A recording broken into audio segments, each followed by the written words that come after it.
We're talking today with Dr. Henry VanDerKolk of Grand Rapids, Michigan, and the interviewer is James Smither of the Grand Valley State University Veterans History Project. Okay, can you start us off with some background on yourself, where and when you were born?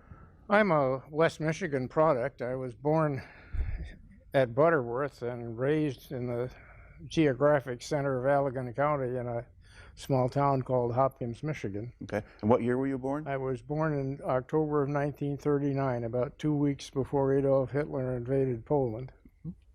All right, so you were growing up in Hopkins, Michigan? That's true, and I grew, well, my address remained there until after I got back from the service. In 1968, I essentially left town at 17 and went to Hope College and then the University of Michigan. Okay. Now, what did your family do for a living when you were growing up? My father was a classic country doctor. After the war, he retrained in radiology, but up until 1949, he was everything a country doctor would be, including all kinds of house calls. Okay, all right. Now, at the time that you went into college, was there a draft in place?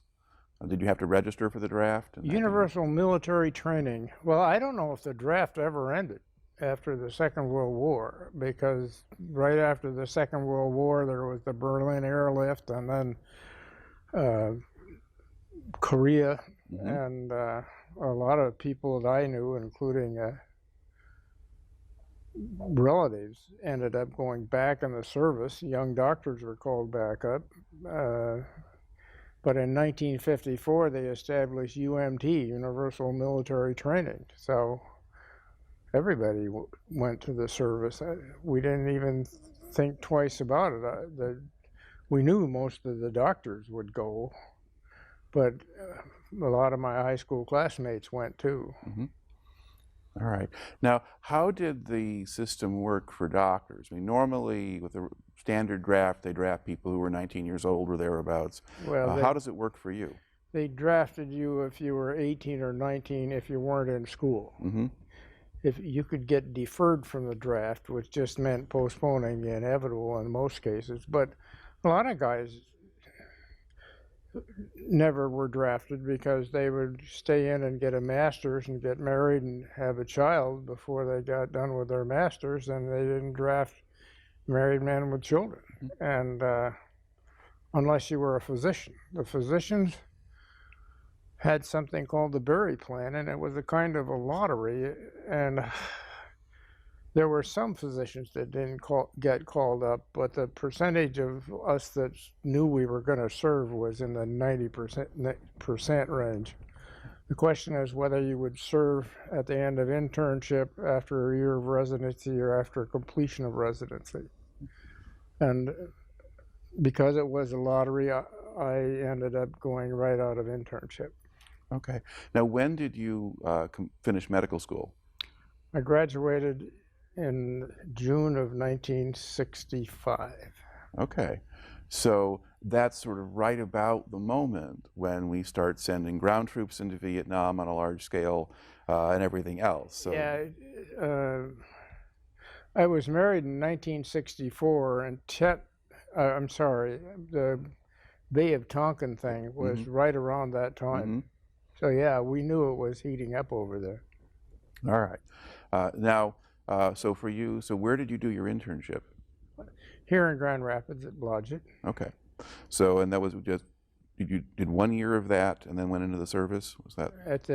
I finished my internship on the 30th day of June, 1966.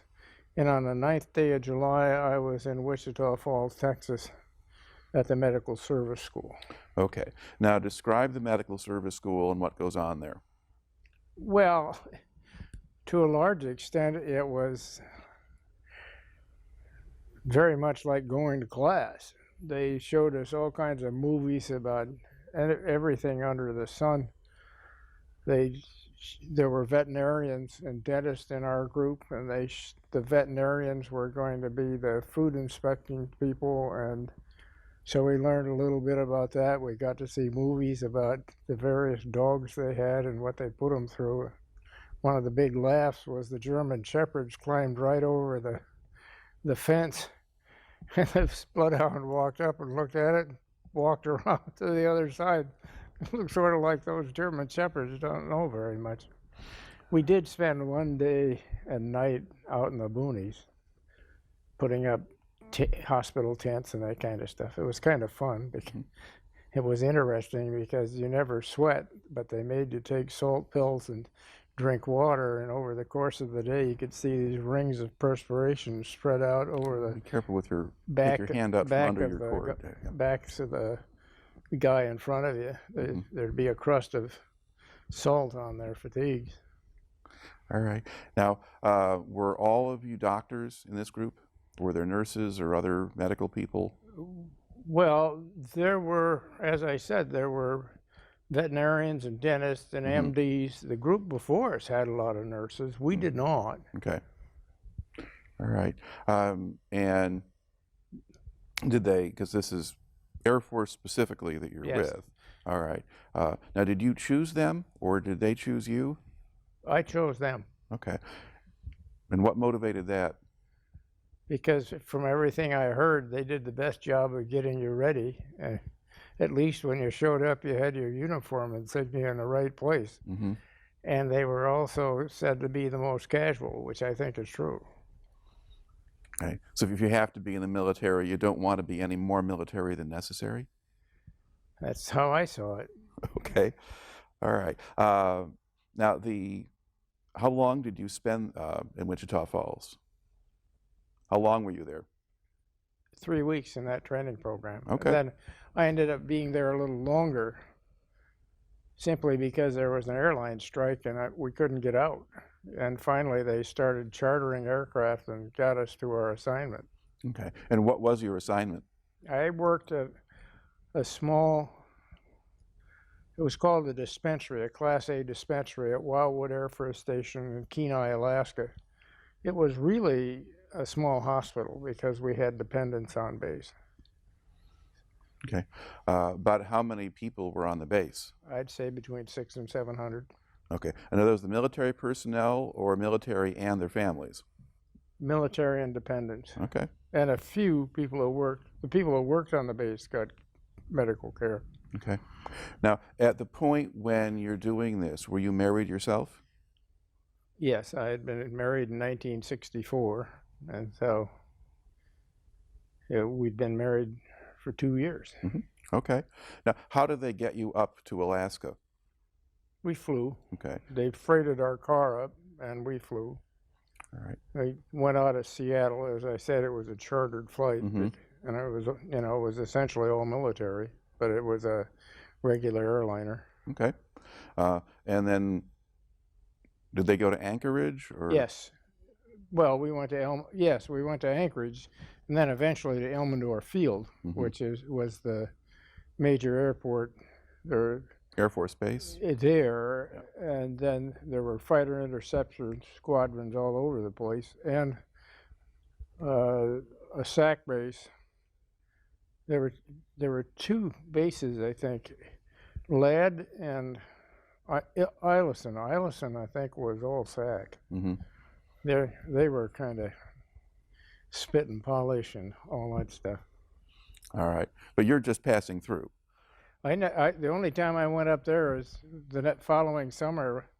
Our family went up to Barrow and visited a kid that I interned with, but Mm-hmm.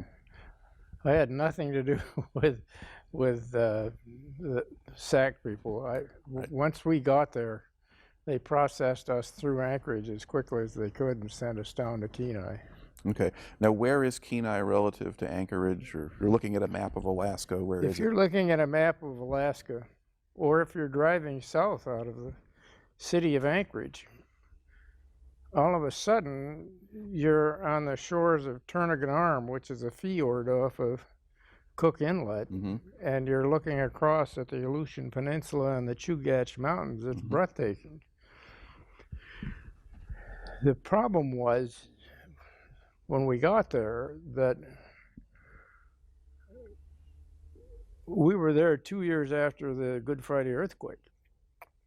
And as you drove to Kenai, Kenai was 65 miles north, 65 miles south of Anchorage, but 165 miles by road because you had to go around Turnagain Arm. And almost 30 miles of the road had been blasted out of the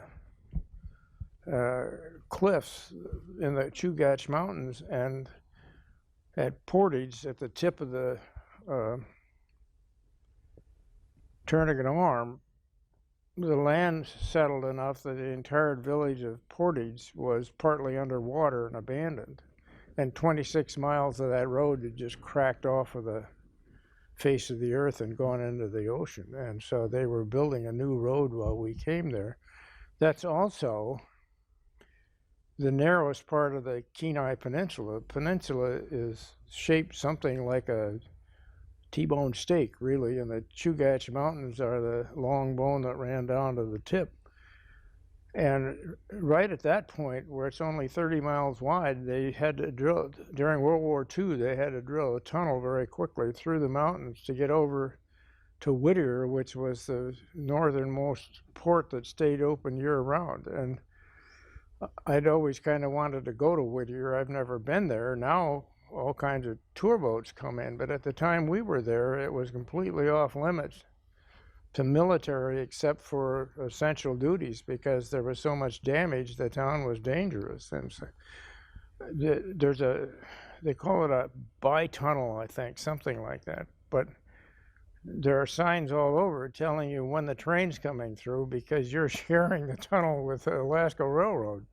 And they built a new tunnel, and so now there are places, if you're trapped, you can pull over while the train goes by, but that wasn't the case 50 years ago. Wow. And there was a pipeline for jet fuel that probably was 10 inches in diameter that was just, you could see it emerge from the tunnel and then follow the road. It was above ground rather than below ground. I don't know if it had always been like that or if it had been ruptured and they didn't have time to dig a new bed for it, but... You wonder in Alaska, wouldn't the stuff freeze at some point? But Well, yeah, well, the other point is if the ground freezes, it could, the Alaska pipeline, the one from Prudhoe Bay, is above ground so they can keep the oil heated. Yeah. But then we went on down to Kenai. Kenai is about halfway, the peninsula is about 150 miles long. So if it's 65 miles by air from Anchorage to Kenai, it's another 90 miles to the tip of the peninsula to Homer. And at that time, Homer was not much of a tourist destination. It was a fishing port, and especially king crab, a fishery that was quickly eliminated by the Japanese because the Americans wouldn't allow a crab less than 5 feet in diameter. The Japanese just vacuumed up the whole pod and left nothing behind. Right near Portage, the road would divide. The road in Anchorage, you get on the Seward Highway, which goes down to Seward, Alaska. To go to Kenai, you take the Sterling Highway, which then goes to Homer, and then you take the Soldotna Spur and the Kenai Cutoff. But Seward was the first terminus of the railroad and is also a port. And there's a big Coast Guard station there. And one of the real rewards of being a physician there at Kenai was taking care of the coasties. I didn't really appreciate them until I had a chance to work with them. A couple of times we got called down to the port in Kenai and they'd come in with somebody on a Coast Guard helicopter and we'd do a quick exam and just tell them it was okay to go on up to Anchorage. But I learned to appreciate them a great deal. Their motto officially is Semper Paratus, always ready. Their unofficial motto, the one the brass doesn't like, is you have to go out, but you don't have to come back. And while we were there were young men that didn't come back. And I I appreciate what they do and how they do it very much. Hmm. Of course, in Alaska, you would have some particularly bad conditions some of the time. Oh yeah, it's vicious. All right, let's go back here to your story now. So basically, you get down. So Wildwood is the base. That's by Kenai. That's correct. All right, and now you get there, and what is your actual job? What are you doing down there? We were basically general practitioners, general medical officers. And, you know, we had a few emergencies. We weren't supposed to do deliveries, but babies don't always read the manual. And we did some deliveries. One of them sticks in my mind because they were my best friend, our best friends while we were there. And she went into early labor. The fellow that worked with me said, "We ought to see what's going on here. Let's get an x-ray." And we did, and it was a complicated pregnancy. So under those circumstances, you're called for an air evac. And they said, "Sorry, you'll have to deliver her yourself. There aren't any planes flying in Alaska, anywhere in Alaska today because we're in a violent windstorm." And so I was about as scared as I've ever been because I figured I'd lose the baby and maybe the mother. And the guy with me was going to be a pediatrician, so he was perfectly helpful. "I'll take care of the baby if you do the delivery." "Okay." But then at the last minute, it was like an Abbott and Costello movie. You know, Costello gets into deep trouble and he says, "Abbott!" And just then the phone rang and they said, "We've got a pilot up here that's crazy enough. He thinks he can pop up and drop his helicopter down right on the level of the ocean. And there's a big cliff. And so there's a dead space because the air has to go up like this to get over that cliff." And he thought he could fly in that dead space. So he did, and picked up our friend and took her back, and she had her baby, and nothing to it, but it scared the living daylights out of me. Well, sure. All right. What was the sort of day-to-day routine like for you? Pretty much 8 to 5, and then we'd on call at night. And all too often, if we had an epidemic of colds, because you know how that is being a college prof, they kind of come in waves. We'd get called out at 2 o'clock in the morning when the NCO club changed, and all the guys that had been drinking went home. Their wife would be madder than all get out, and so she'd tell them that one of the kids had a cough. You got to take him over and see the doctor. So at about 2:30, we'd start getting phone calls. All right. So now, were some of those ones that didn't need to come in at 2:30 in the morning, or were they bad enough? Most of them were kids with a cough, and they didn't need to come at 2:30 in the morning, but they had free medical care, and Mom was going to make sure Daddy suffered a little bit. So never mind whether the doctor suffered with him. All right. And let's see, so you had one other doctor working with you? That's right. There was really about enough work for one guy because most of those people were pretty healthy. But they gave us 2 so we could have some time off. All right. What kinds of things would you do when you were off duty? Well, at 20 to 30 below zero, whatever we did at home. Although we had snowmobiles up there before we'd ever heard of snowmobiles down here. And I tore the cartilage in this knee helping haul a civilian out that had broken her back on a snowmobile, because the original snowmobiles were invented by Bombardier to replace dog teams. And so they were work vehicles. Well, as soon as civilians found out about them and found out they were recreational vehicles, the next thing they did was start trying to make them jump. And the early ones weren't designed to jump. And so if you were sitting down and came down too hard, you broke your back. And so we had a couple of those. Just most of what you saw was stupid stuff, just like back here. All right. Now, your working at this place, this is during the era of the Vietnam War and the Cold That's War is correct. going It on. was during TET.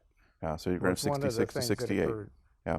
And how much information were you getting about what was going on in Vietnam or other places? Well, there was something called Commander's Call, and as I remember, that was weekly, and you were shown movies and all that kind of thing. And of course, the Air Force take on TET was that it had been pretty much a success. It was anticipated, and it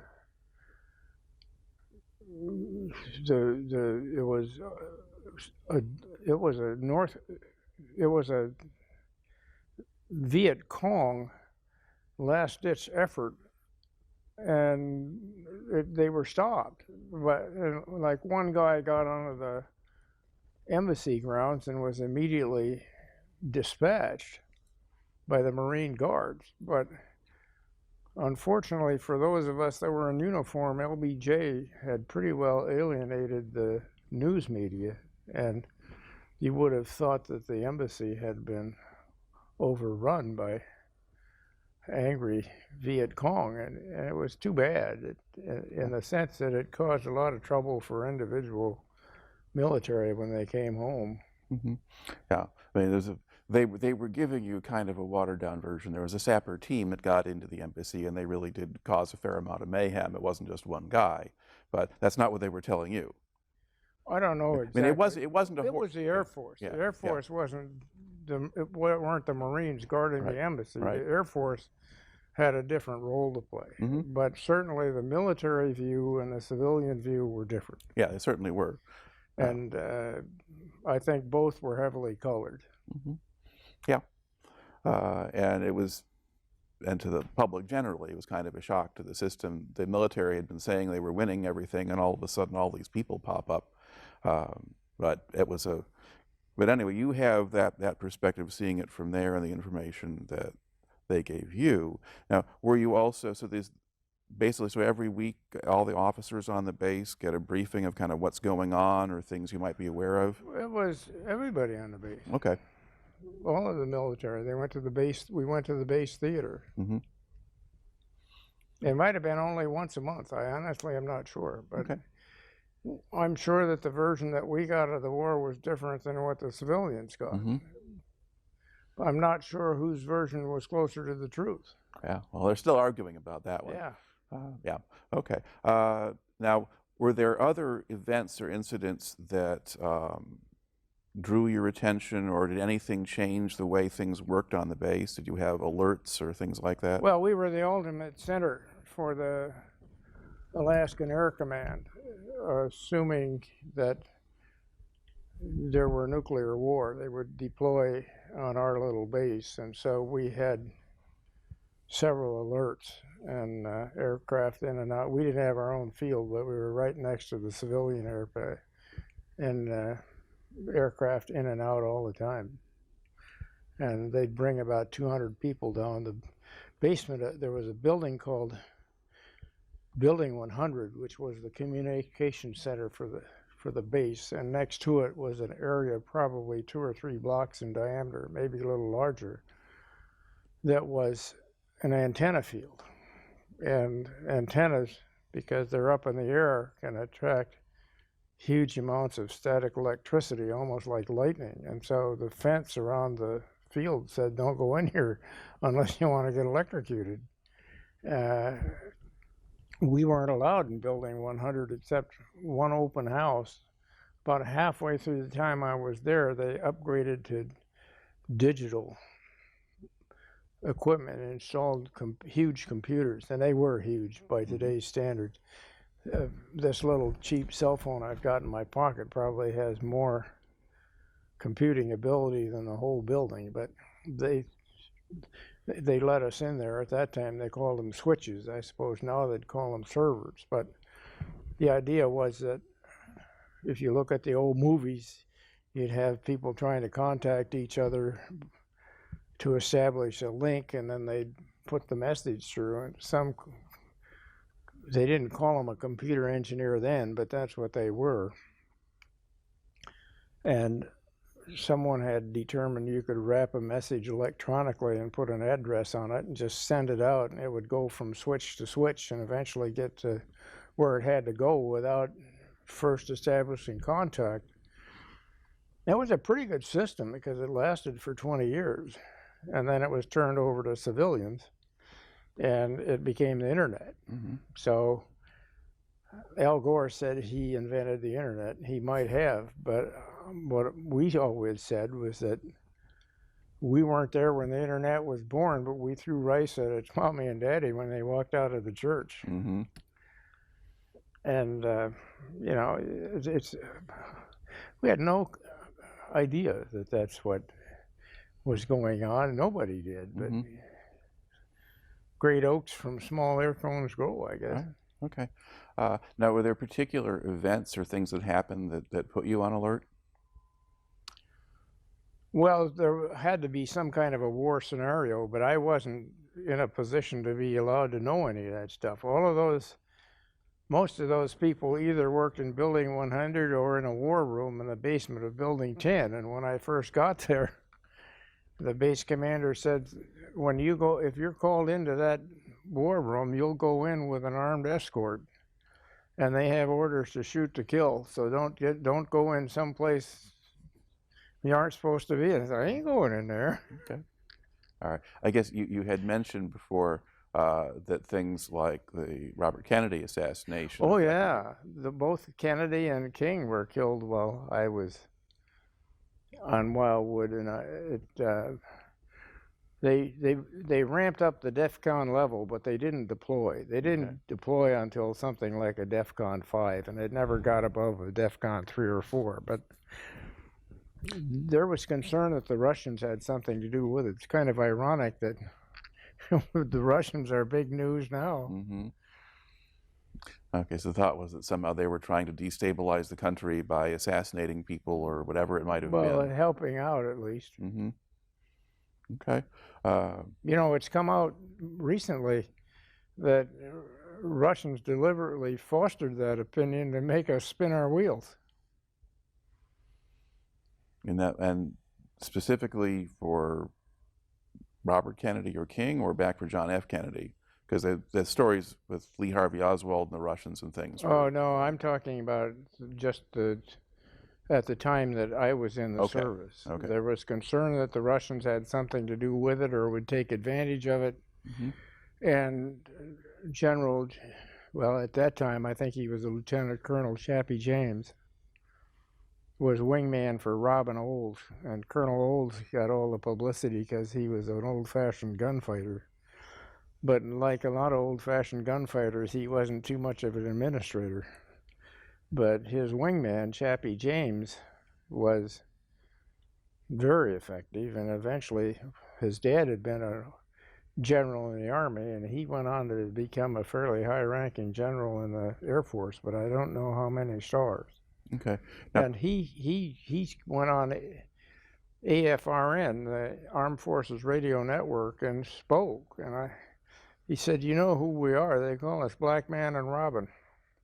He said, just be cool.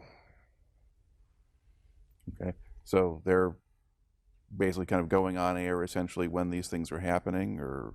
Yeah, at the time. He was speaking at the time that King was killed. Mm-hmm. Okay. All right. What kind of accommodations did you have at the base? Well,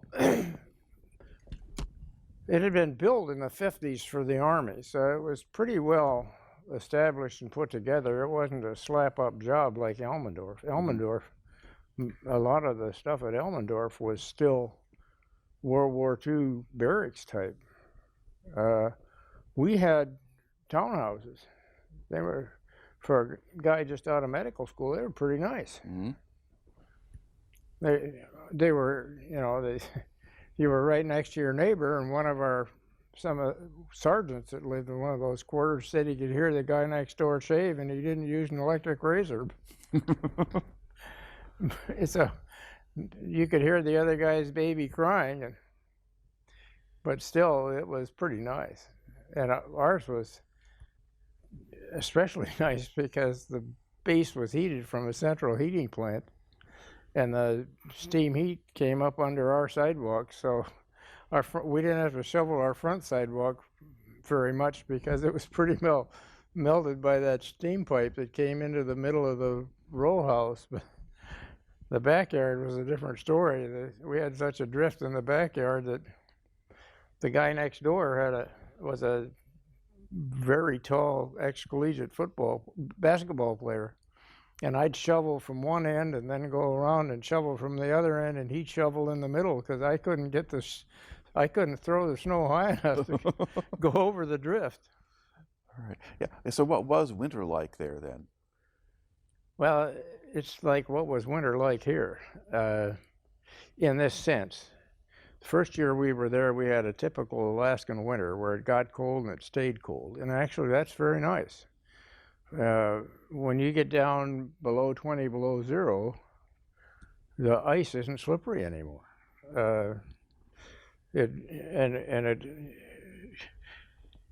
It's very dry. At night, it would get down to 30 below, 35 below, and then during the day it might get up to zero. So that's a fairly big temperature spread, and at night ice crystals an inch long would grow on the trees and on the power lines.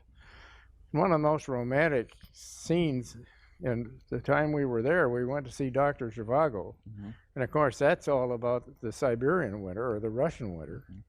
And it was such a small base, they said, okay, we have to have an intermission. You can all go home and check on your babies. When you get back, we'll start the second reel. And so we went home, and in the time that we'd been in the theater, everything had gotten ice crystals on it, and the sky was as black as velvet. That's a cliche, but it was true, and the stars like diamonds, it was just almost unearthly. It was so beautiful. Okay. So that's the good side of it. What was the bad side of being out there in the winter? Well, it got kind of boring at times, but I don't know that it was all that bad. We were a young couple with a new baby, and so we spent an awful lot of time I've always been grateful that I had all the time I had to spend with that little guy. Yeah. Did you get frostbite cases and that kind of thing? We got some frostbite, but never in the military. Okay. The kids would come home, and next day their mothers would bring them in. My kid's got blisters all over his hands. What happened? What's going on? Well, they had frostbite. They'd gotten their mittens wet at school playing outside at recess, and instead of going in, they got fairly superficial frostbite, and the next day they'd get blisters, and if you just leave them alone, they'd heal fine. And the other one, there was a movie, I don't know what it was, but people talked about the kid getting his tongue stuck on the flagpole. Well, you'd get a call from a mother, and she'd say, Johnny licked the porch railing and he stuck to it. What do we do? Well, we'd give some fairly elaborate instructions on water, but not too hot. Don't burn them, but say take some tepid water. Well, we knew that by the time she'd done all of that, the kid had got tired of it and pulled his tongue off by himself. So we'd wait, and about 2 minutes after the first call, Johnny pulled himself free and his tongue is bleeding. What do we do? Well, it'll turn white. Just have him gargle with salt water in a couple of days. He'll be fine. All right. Now you mentioned that you took a trip up to Barrow, Alaska. I did. A classmate of mine went in the public health service, and his assignment was Point Barrow, so we went to visit him. And there they have a true 24-hour day. We had about a 23-hour day, but they had 24 hours. And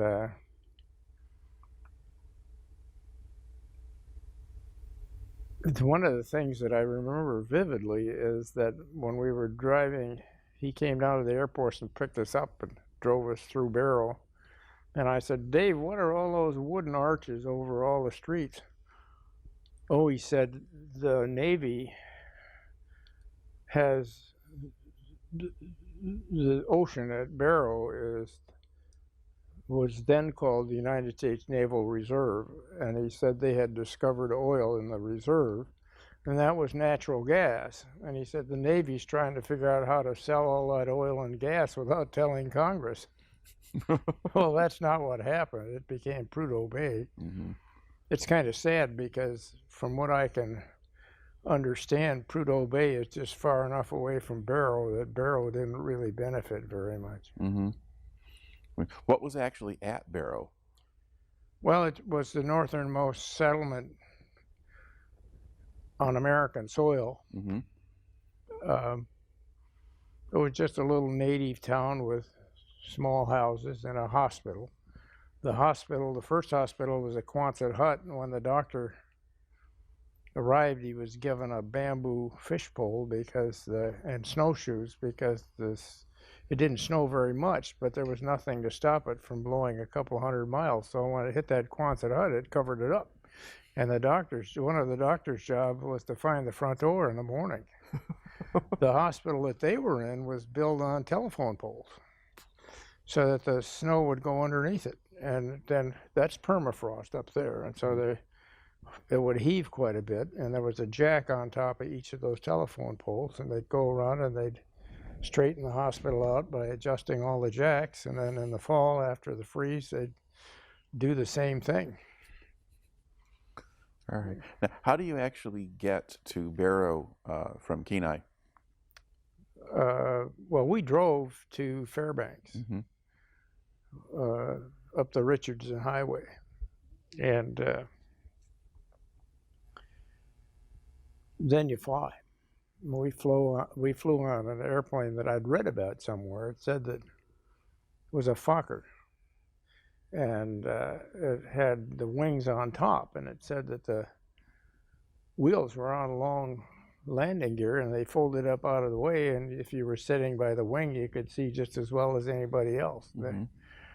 There was a couple in front of us, and she was angry because she said, we won't be able to see anything, that wheel's in the way. So they got up and went and sat in the front, and we took their seats. So we had really good seats during the flight, and they were up by a movable bulkhead, so the space between their seat and their knees was about a foot.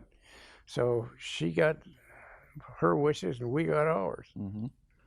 And when they still do it, but when you get to the Arctic Circle, the pilot does this. It says, we just crossed the Arctic Circle, and then our baby got a special certificate from Wien Airlines that he'd crossed the Arctic Circle. All right. Let's see. Now, I think you had mentioned, too, that when you were driving up to Fairbanks, you got to see, like, the salmon in the streams, or what do things look like in that drive? The Kenai River is full of silver salmon, same as we're stocked in Lake Michigan. And the largest king salmon grow in the Kenai River. The king salmon season, when we were there, lasted about an hour and a half. Now I think it lasts 15 minutes. But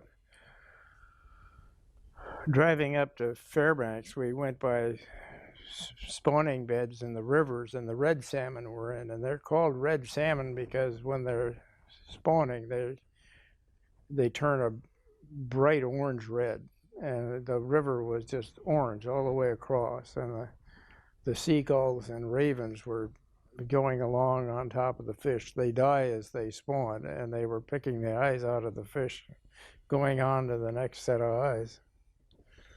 But I understand that some of those salmon runs are much diminished, but yeah, it was a remarkable thing to see. All right. Now, were there other sort of unusual cases or incidents or things that happened while you were at Wildwood? Well, we got the usual run of things. Some things weren't very nice, but there was at least one suicide, but pretty much run-of-the-mill life, car accidents and so forth. All right. What kind of relationship was there between officers and enlisted personnel up there? Well, it was, at least as far as I saw it, it was pretty reasonable. There wasn't any hostility, overt hostility that I know of. There might have been on an individual basis, somebody that was disciplined or whatever, but we're still in contact 50 years later. Mm-hmm. Now, did you have a particular set of enlisted personnel who worked with you? Did you have nurses or medical equipment? We were fully staffed. We had a lab tech and an X-ray tech, nurses, doctors, a dentist, a veterinary tech. I had to do the veterinarian's job and do the food inspecting for the base. Mm-hmm. I walked into the deep freeze. It was always a laugh because the deep freeze was warmer than it was outside. But there was a civilian that was the butcher. His name was Leroy. I said, Leroy, why is there a fence post or a telephone post in this freezer? He said, look again, and it was a king salmon. Mm. The fishermen were on the ocean. If they caught a king salmon in their nets, they were allowed to keep it because they usually died Mm-hmm. while they were in the nets. They suffocated, and so then they could keep them. And somebody brought one in, and he was cutting it up on them on the government's time. Mm-hmm. Did you do any fishing yourself, or did you just? I went a few times. I didn't go hunting very much because it was pretty expensive. So what was expensive? Just the licenses? Especially okay. the first year I was there. If I had done anything, any fishing or hunting, I would have had to pay non-resident fees, and that was one of their biggest sources of income in the state of Alaska, and Mm-hmm. their non-residence fees were staggering. The then, second year we were getting ready to leave, so I didn't have a lot of time to go fishing. Mm-hmm. Okay. Let's see.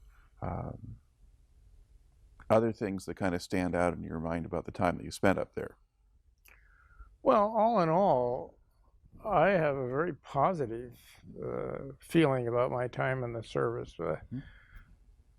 It's always said that you know whether you want to stay in the service or not by your base commander, your first base commander. And the first one I had,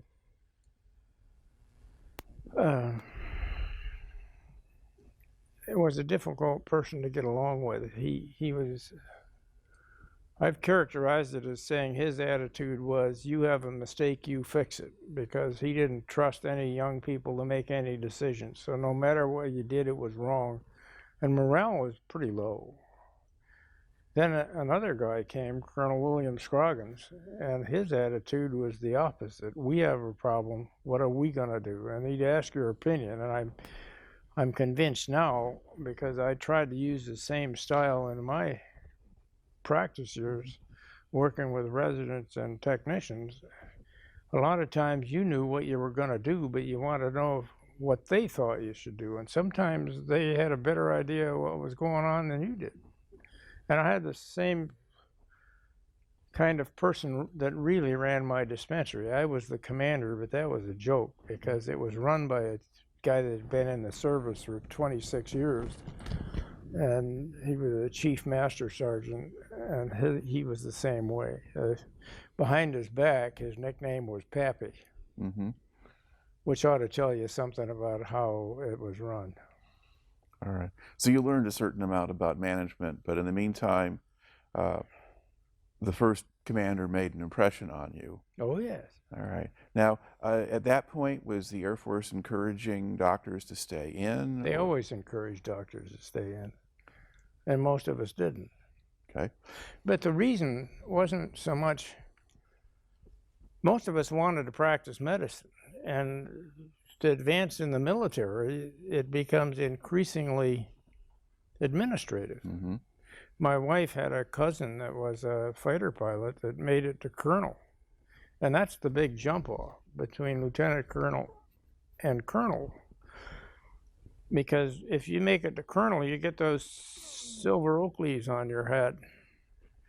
And that means a lot. It means that your fellow officers have selected you to be in an elite group, but it's also all administrative. Mm-hmm. So all over the military, there were lots of guys that were stuck in the lieutenant colonel slot. I did some time in orthopedics, and there was a lieutenant colonel in the Army that was treating a lot of fractures of the tibia and fibula. And he was a lieutenant colonel because he didn't want to go any higher, Mm-hmm. because then he'd have to give up being a lieutenant colonel that treated patients to become a colonel that treated paperwork. Okay. Now, I guess another thing that occurs to me here is that Alaska was a stopping off point for traffic going back and forth to Vietnam. Well, a lot of that went through Anchorage, it wouldn't go through Kenai, but did you see much of that, or? yeah, the answer to your question, what we were talking about was specifically C-141s. Mm-hmm. And as I understood it, the C-141s either flew out of Vandenberg or out of Anchorage, Mm-hmm. because if you were going to the West Coast, that was the shortest route to the West Coast Mm-hmm. from Yokohama. And if you were going to the East Coast, you had to put down at Anchorage to get fuel, and then you could go on to, it was a nonstop flight from Anchorage to either Dover, Delaware, or Andrews Air Force Base. Mm-hmm. And I took some hops back. There were those C-141s were not configured nor designed to carry troops except under wartime conditions. Mm-hmm. And they weren't hospital planes either, because they weren't ever in any danger of being shot down. They were just big cargo aircraft. I never was in one when it was full of wounded, but they could put up racks and carry a huge number of wounded people that needed to go to major hospitals. Mm-hmm. All right. On the east or west coast. Okay. Now, how big was the plane? I mean, in terms of size or engines? I don't know how big they were, but they were huge. Okay. I mean, I imagine the inside of the thing was 20 feet high. Did any of them ever land at Wildwood, or? One did. It was supposed to go to Vandenberg, and just out of Guam, it ran into fuel problems, and they diverted it for whatever reason to Alaska because of bad weather in Mm-hmm. California or whatever. And the thing was that Alaska wasn't a whole lot better, and the only place they could put it down was at Kenai. So they sent us down with the ambulance, the fire truck. So we've got this Tootsie Toy equipment there when this enormous aircraft came in case it crashed. Fortunately, it didn't. And then they unloaded it and got every bit of weight off of it. And the next day, they flew it out. And my understanding was that because the pilot flew it out, he got a medal because they were intending to bring in a bunch of cutting torches and make scrap out of it. Mm-hmm. All right. That kind of livens up the day a little bit. It's going to go back to so we were talking before about re-enlistment and so forth. Do they offer you any kind of incentive to re-enlist, or just general moral encouragement? I didn't get that far. The first guy said, I have to talk to you about this, but I'm sure you don't want to do it. I said, no, I don't want to do it. Okay. That was the end of that speech. But didn't the second one encourage you to stay? Oh, he wanted me to stay, and we got along extremely well. And but it's not a life for a wife and kids. Mm-hmm. It's just not. Okay. All right. So when do you leave Alaska then? We left in '68. Okay. And then where did you go when you got out? Straight home, by way of Iowa, because my wife's an Iowa farm girl. Okay. And then once back at home, you go... right back into training. Mm-hmm. And did you do the rest of your training in Grand Rapids, or did you go somewhere else? Never left. Okay. All right. And so what field did you wind up in long term? I ended up in radiology. I started out in orthopedic surgery, but I always tell people I left because of illness. Whenever I walked in the operating room, the surgeons got sick. or I tell them I wasn't cut out to be a surgeon, but it was not a good fit, and it was not a good decision.